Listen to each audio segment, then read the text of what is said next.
Today we're making the white nope, we're making the white Ukraine. Hi guys, welcome back.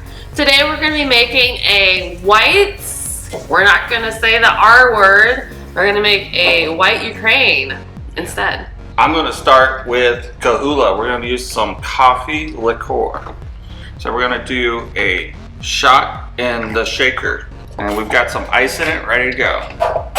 Let's do one shot. Bam. All right, and then I'm going to do one shot of the Tito's vodka. Then we're going to finish it off with some heavy whipping cream. One shot again. There it is.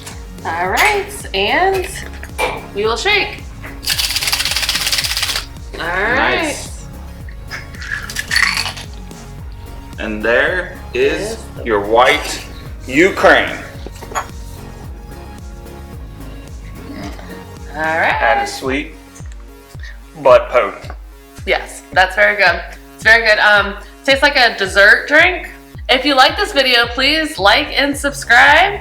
And just let us know if you have any ideas for the next video. We had some suggestions, so this is what we did this week. And we'll see you next week. All right, see ya. Bye. Bye.